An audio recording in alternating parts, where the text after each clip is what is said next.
Kasalukuyan nga pong nakikipaglaban itong si James Harden sa GM ng Philadelphia na si Daryl Morey na i-trade na lamang siya ng prangkisa. Sa kabila nga po ng mga hamon sa buhay niya ngayon, hindi rin nagpapatinag itong si The Bird. In fact, nagbigay pa nga po siya ng isang inspirational na mensahe sa mga fans sa China. Kailangan pa rin nga daw i-push ang sarili kada araw. Kahit ano pang propesyon ang gusto mong makamit, tuloy pa rin dapat ang laban. Merong mga araw na darating na tila ayaw mo nang gawin ang mga bagay na to. Pero etong mga pagsubok na to ang magpapatatag sa'yo at dadalhin ka pa sa tuktok. Medyo emosyonal na nga rin po ang mga binitawang salita ni James Harden. Matapos nga pong ayawan dati ni Harden ang max contract sana mula sa Rockets at Brooklyn. Para bagang bumabalik naman sa kanya ngayon dahil ang kasalukuyang kupunan niya ngayon na Philadelphia ang ayaw naman siyang bigyan ng max contract. Pero ang nakakaintriga nga po sa binatong salita ni Harden sa GM nilang si Morey na isang araw nga daw gusto niyang maglaro sa bansa. Dito nga po yan sa China dahil mainit na mainit nga po talaga ang pagtanggap sa kanya. Kagaya nga po sa Amerika talagang tinitingala ng gusto ang laro ng basketball sa China. Katulad din nga po dito sa atin sa Pinas at sa iba pang Asian nation. Malamang sa malamang na biggest superstar to sa China pag nagkataon. Katulad nga rin po sa sports ng soccer kung saan napakalaking kontrata ang ibinibigay sa bansang Saudi Arabia. Kaya nagsisilipatan na rin ang mga manlalaro doon. Pwede nga rin pong mangyari kay Harden to. Top tier star na iiwan ng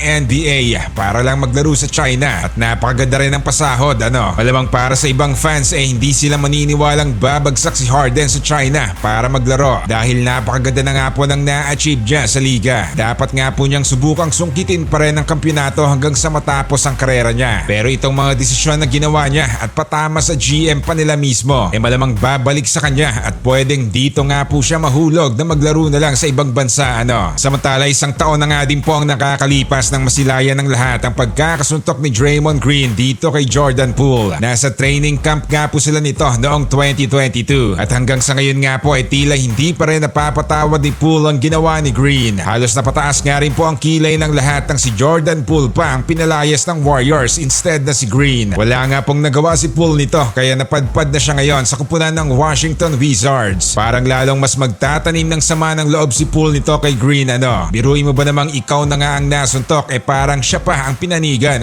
Ito na nga po ang hinihintay rin ng lahat na makaganti itong si Jordan Poole mga kapatid. Pero hindi pa nga po nagsisimula ang liga at dito lamang to nangyari sa papalapit na NBA 2K video game kung saan nag-iinit si Jordan Poole at hinamon na ng ISO play itong si Green. Trailer pa nga lamang po yan sa bagong edition ng NBA 2K. Pampahatak din malamang ng bibili. Hindi nga po natin alam kung ano ang mangyayari kila Poole at Green kapag nagkaharap na nga ang Golden State laban sa Wizards. Malamang nababawi si Poole dito lalo pat siya na ngayon ang aasahan ng team pagdating sa opensa dahil pinakawalan na nga rin po nila si Bradley Beal at napadpad na sa kupunan ni Durant sa Phoenix Suns. Tignan na nga lamang po natin kung ano ang magiging sagot ni Poole sa tunay na laban. Kung gagawin rin ba niya ang nangyari sa NBA 2K.